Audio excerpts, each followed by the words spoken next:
welcome to the Parenting Show. I'm so happy you can join us today. Alyson and I have done over 300 episodes, and this has always been a popular topic. We're talking about eating in the family. I'm Jennifer Anderson, co-host of the show, along with parenting expert and my co-host, Alyson Schafer. Professional eater.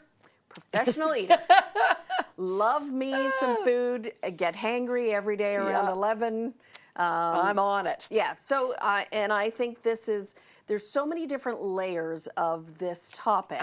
And we have done many shows on eating over the years. And it's become popular because for little ones who are picky, and, you have a certain issue, and then body image, and now you get into this ripple effect of all the things that eating or not eating can do to a person or to the family. And we saw a lot of that during the pandemic. Let's face it, it's not just the kids, but also the kids, but we were all home together. Gyms were closed. People were feeling, needing some comfort in ways that they couldn't get comfort. So we did a lot more eating. We had kids that had mental health crises, and those often get expressed by, body image issues. That happens to both girls and boys. We can see excessive working out to try to get ripped six-pack abs, to anorexia.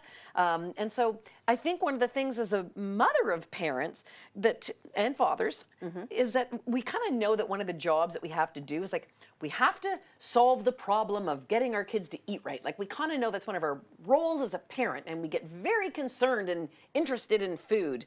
And so because we feel like we're failing or not failing to provide necessities to our kids, we can kind of get a little overdriven around it. And that can really backfire on us, and we end up stirring up more problems than we would have had originally. But right from the first time of I remember my baby spitting up and then going, well, how much went in? How much threw up? Does she need more? Does she need less? Am I making enough breast milk? Should I switch to the bottle? And then what order do I introduce solids? And, this is a big part of the conversation that we have with our parent friends when we're first becoming a parent. And so in some way or another, it still ends up being, eat your vegetables. Did you try a vegetable? We have this needing to make sure our kids are nutritious. Yeah. And it's a stressor. It becomes a stressor not only for parents in worrying that they're not doing enough or saying enough or, but it's also a stressor because it leads to arguments, it leads to fights at the table, it leads to a lot of things that make your day a little more stressful. And I tell people, I love to cook. It's one of my hobbies. It de-stresses me to cook, but I hate to make supper. And those are two different things in my mind, because one of them is I've got to get stuff on the table so that the kids can get off to their practices and whatever, their homework, and on with the evening. And what am I going to make that everybody likes? Because, not that, I'm trying to find something that incorporates everybody's sort of preferences or things that I think people are going to eat. And I have to have the stuff in the fridge. And did I remember to thaw it last night? And, that's going to take 40 minutes and I got to get, it is... When you ask parents things that drive them crazy, getting supper together for their family is one of them.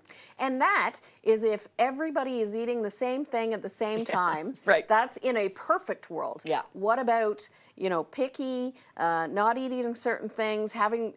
Now, I know you have something to say about making more than one meal, but, those families that make 3 meals because not everybody eats the same thing. Yeah, and you end up being a short order cook. Yeah. And it means now you got 3 times the burden on your plate, and your kids are not learning how to adapt and grow their palate. And I think that's, maybe where we want to start with giving some advice to parents, which is, I get that you're trying to reduce the stress of the family and going, look, I just want them to eat, so I'm going to make the 3 meals so that I can tick off, yes, my kids ate, and then I don't have to feel like they're being malnourished and losing weight and that I'm being a bad mother. But the truth is, if we're going to try to get them to move into eating the general foods, right? If parenting is preparing your kids to incorporate into the adult world in which they're supposed to participate, you don't want to have the 21-year-old that only eats mac and cheese when they're going for their first job interview with their boss and he takes them to a steakhouse and mac and cheese isn't on the menu, and then what are they going to do? Yeah. So we have to do that by exposure, and that's an actual biological principle that the palate grows and changes, and it learns to like what it's exposed to. And that exposure can be seeing it on someone else's plate. It can be having a bite of it. But if we end up saying, all they eat is chicken fingers, so all you ever serve them is chicken fingers, of course you're not going to develop a liking of zucchini. How's that supposed to happen? In their sleep? They have to have a zucchini in order to start liking zucchinis. Took me 15 years to like olives, but now I love them. I can't imagine a world without olives. And I don't like olives. So Stick with me 15 years, gal. I'll get you on board. You're starting my program tomorrow. This is strange to me because at some point you just have to give up on the olive. Yeah. For me, I think. Yeah. Like there comes a time where you're like, I think it's pretty safe to say I'm not going to start liking them. Okay. So I'm fascinated with the 15 years of training. Yeah. It's important how you get to the 15 years. And again, this is, everybody has preferences, right? Some people it's textures. They don't like bananas or they don't like the pittiness of tomatoes. That's all fine. But what I'm talking about is having a well-rounded, balanced diet so that you have exposure to things. And this is important because we're talking about living in a group. You need to be able to function in a group.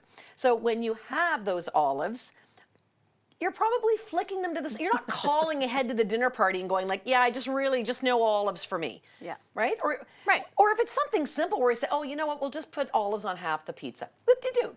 There's no skin off, right? It's when we want special service, special dispensation, when we're being precious, right? And so picky eaters end up really feeling like they're precious because they get a special custom meal. And they're not asked to accommodate and adapt. So I would rather train my kid to say, if you get an olive on your plate, you just kind of push it to the side or, kind of move your food around so nobody noticed that you didn't, whatever. Pick the tomatoes off your salad if you don't like the pithiness of the tomatoes. But you don't have to make the big face and go like, yeah, I got that. Let's be pleasant about it. And so what'll happen is after 15 years, Jen, is that you're going to have like oil that touches the top of that pizza where you scooted off the olive, and then you're going to accidentally get one in your mouth because it was in the burrito wrap and you didn't know it. And after 15 years of mistakes, you might go, I kind of like the saltiness. I kind of like the saltiness. And if you don't, that's fine. No, you're still a wonderful human being who doesn't like olives. That's fine. Well, it can be your thing. It is pretty safe to say it's about the only thing that I don't like. Yeah. So for me, that becomes it becomes a little bit harder because I love everything and love food. Yeah. My husband doesn't. And so the balance then is, having kids who aren't picky, trying to make sure that they are eating healthy, trying to make sure that they can, maintain a normal balance of foods as they prepare to go off to school on their own. And their palate might grow and expand even more once they're off at the dorms and everything is a buffet in the cafeteria and they start eating all these things that they couldn't get at home. Right. Most families statistically eat and just rotate through the same 5 or 6 meals. Yes. We're actually not that experimentative when it comes to food. So the question is, how can we just make sure that our kids have some exposure to a wide variety of things? And it might be that you just swap out, Monday is pasta night. But on this pasta night, I'm going to try making it with a different noodle, and I'm going to throw in those chopped up zucchinis. Ha, ha, ha.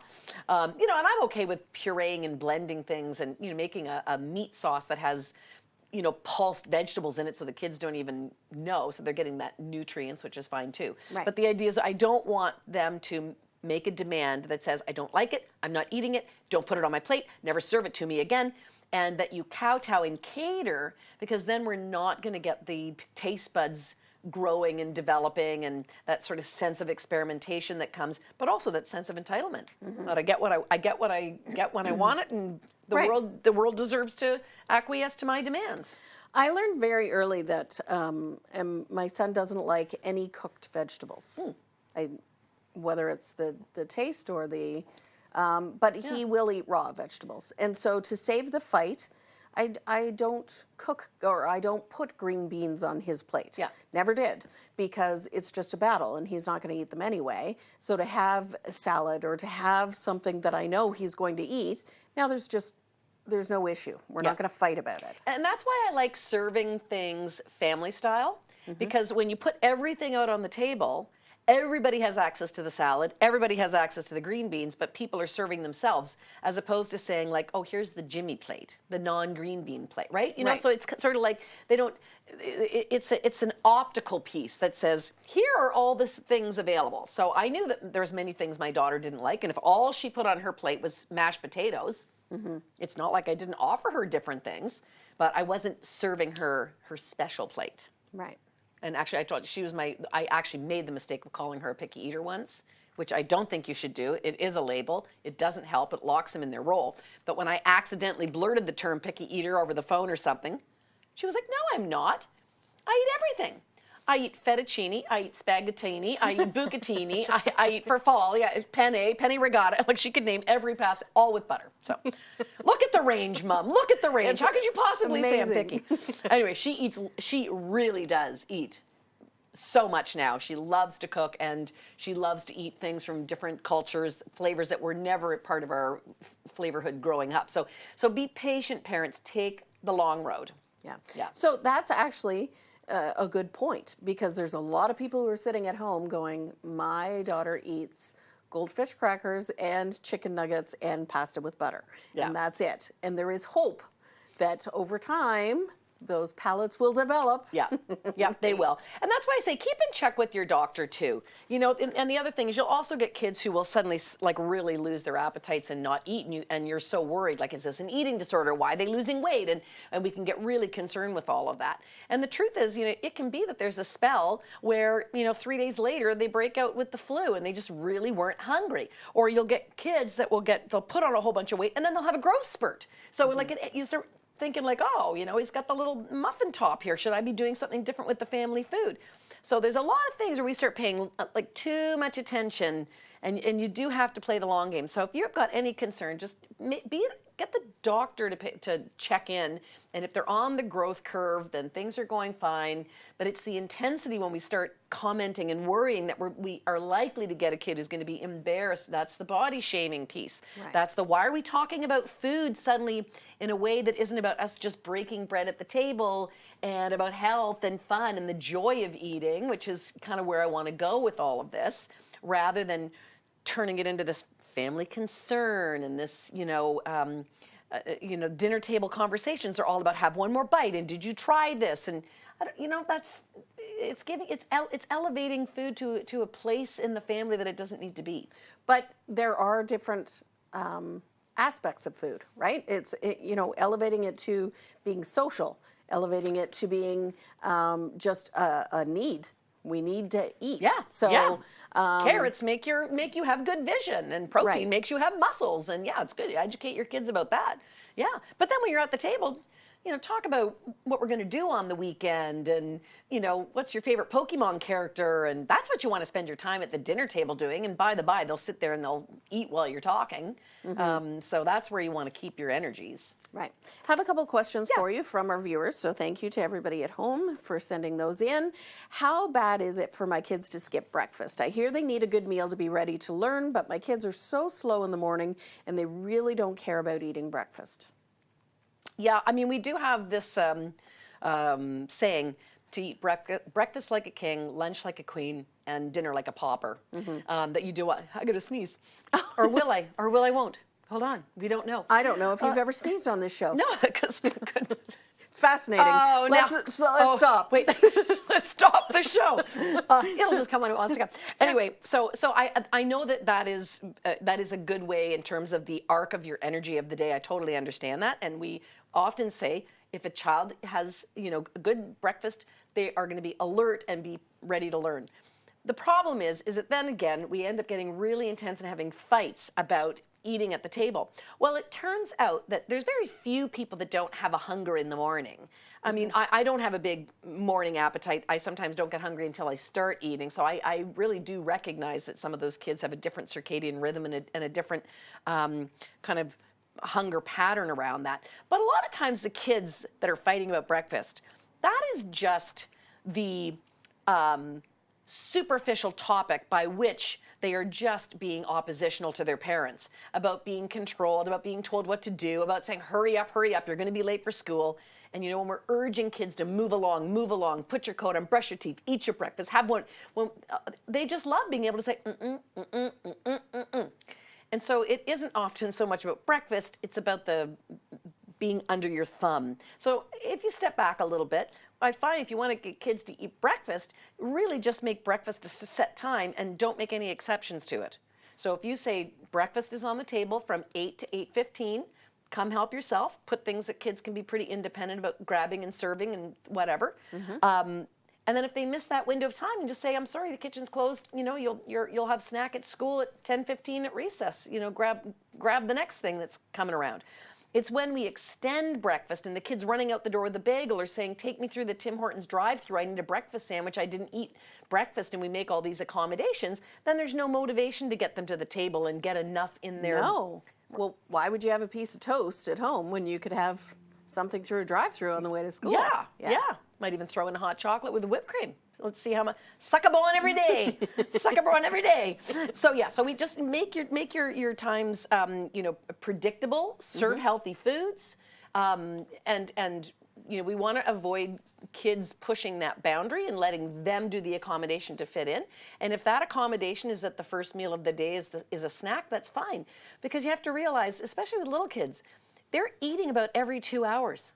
Right? So they miss the 8 o'clock thing. So, okay, fine. Maybe they kind of are a bit sluggish when they get to school, but they're going to have their graham crackers and apple slices at 10:15. You didn't waste the whole day of learning.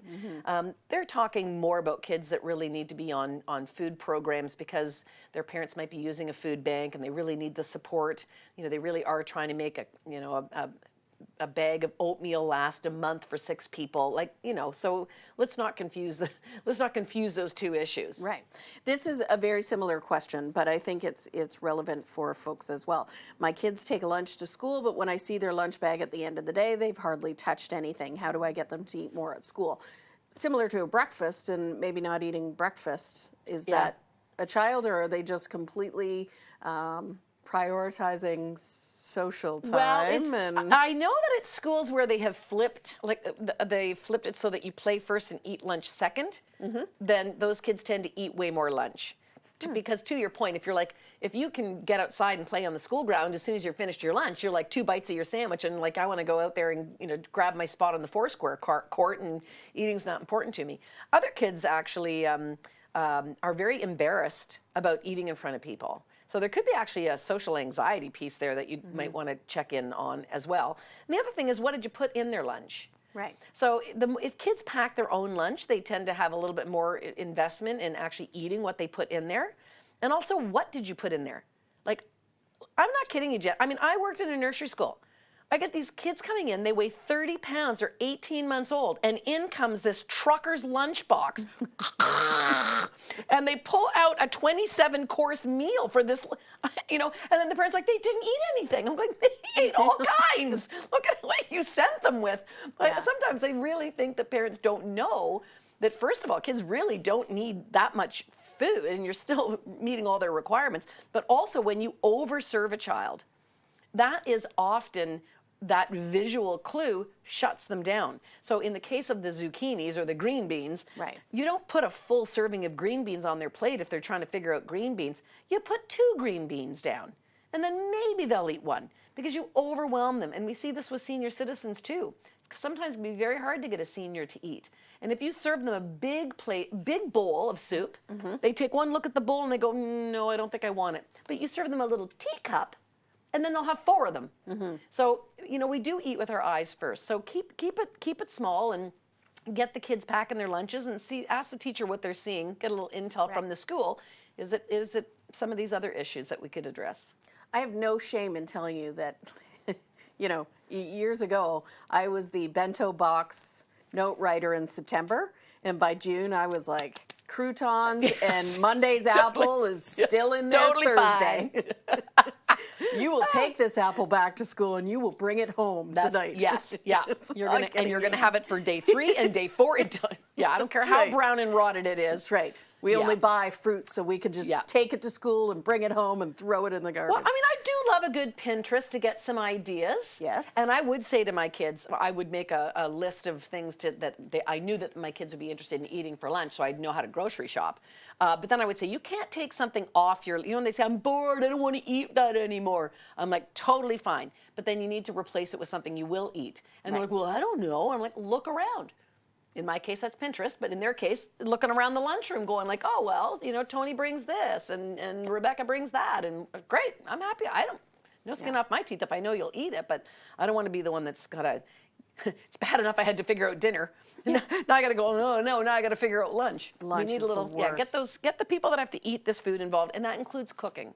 The more kids cook food, they really like to eat what they make. And it doesn't just have to be cookies and muffins. They can learn how to make a simple casserole. Yeah, and I know that if you're not a strong cook, like in our community, there are kids cooking classes, and through the town, even teenage classes, and so the opportunity to, because we know that kids eat a lot differently when they're at a friend's house or outside of parents' eyesight. Absolutely. Than they do. So having them maybe learn or bake or do some of those things outside of the house might be of value too. Yeah.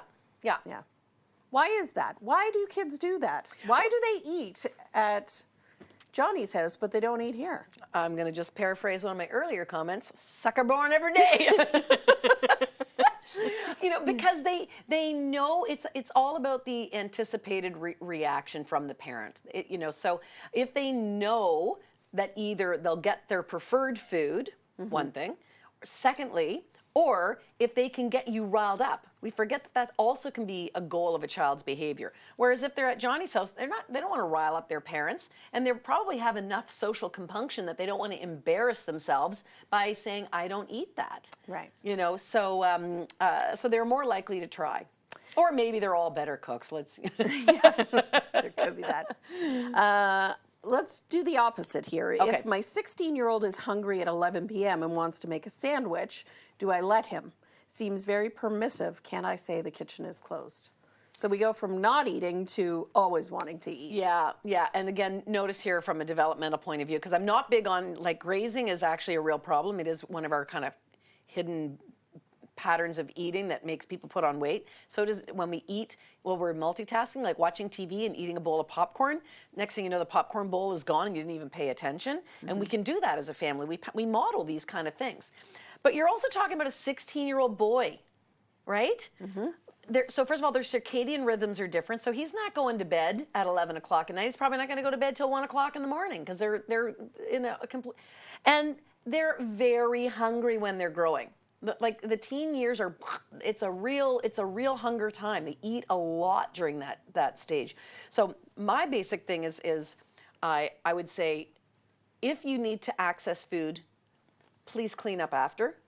And maybe not a good time to make a smoothie when everyone else is bed and you're like going with the bullet so that it wakes everybody up in the house, because I want you to be, a team player here. But if your appetite is such and dinner is over and whatever, look, I'm okay. Look after yourself. That's fine. Just clean up after.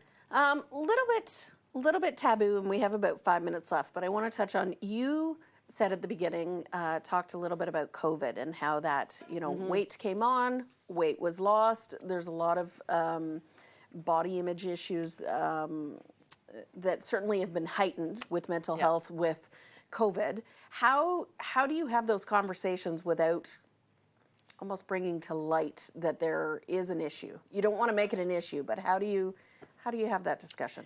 Yeah, to your point, we have to tread lightly. I agree. We have to make sure that we're talking about it in terms of health, not beauty. Okay.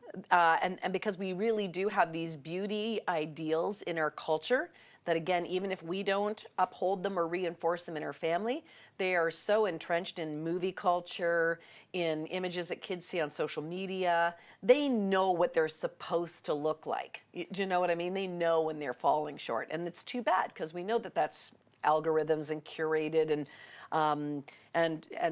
algorithms. So if you start looking and liking things like that, they're going to start sending you supplements and diet aids and bad, information. And so we do have to make sure that we intervene and make sure that our kids are getting good information. But what I would say is that the best way to kind of address it and educate it and make change is to do it as a family instead of just targeting one person who looks like they need some support. So I would make like a family goal that, we're all going to try to walk 10,000 steps today, or, or again, if you have kids of different ages, 5,000 for the little kids and 10,000 for the adults or something. And we're all going to work towards trying to have more fruits and vegetables every week. Let's see if we can squeeze in, 2 more. Or we're all going to try a new vegetable from the grocery store that we've never tried before and see whether or not we can experiment. Something like that, where you take it on as a family challenge so that you're improving the whole team's, health profile. Okay. And frame it that way. And certainly there can't be a negative with that. No. Having the whole family be involved, there is no negative Yeah. to eating healthier, to being more consciously aware of what the family is eating. Yeah. And again, we have to remember that there are quiet ways that we have like quiet eating disorders, or let's put it this way, ways that we can have a not good relationship with food that might not meet a diagnostic criteria. But if you're a parent who is constantly like weighing everything on a scale and taking all these supplements and looking at yourself in the mirror and saying things like, I couldn't possibly eat that carb, or, oh, well, I ate too much yesterday, so I better, like, we say a lot of things that implies that it's constantly on our radar and must be regulated, and it's got like an obsessive quality behind it. Just notice that those little tidbits, any one whip-de-do, when you realize that your kids are going to hear that repeatedly over and over and over again over the course of their life, they very much know what's on your radar. They very much know that it's important to you and that it's, something that you're like, can, succeed at or fail at. And it does transmit into them making some belief about the importance of that can later be a participating factor in how they have a relationship with food and eating and their body shape and whatnot. Tell viewers at home how they can find you, all of the information that they can find about this topic.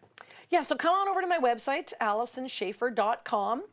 Depending on which tab you jump on, you're either going to see all my social media handles, and I'm posting articles and tips and retweeting other people's stuff all the time, constant barrage of content and information there. But I also have my books that are on the website, my podcast, Parenting the Adlerian Way, if people want to ask continuing questions. I also interview all kinds of authors and things, and we have certainly done several shows on diet, nutrition, body image. So check out the former podcasts as well. And then we post our stuff on YouTube. Right? Did you get the word? Did you get the memo? We do. Lots of information and lots of shows about It's All by Topic. So you can search that as well. Thank you so much. Always my pleasure to sit here with you. Yes, mine as well. I love sitting on this couch with you. And thank you so much for everyone at home sitting on their couch and joining us in the conversation. Until next time, you've been watching The Parenting Show.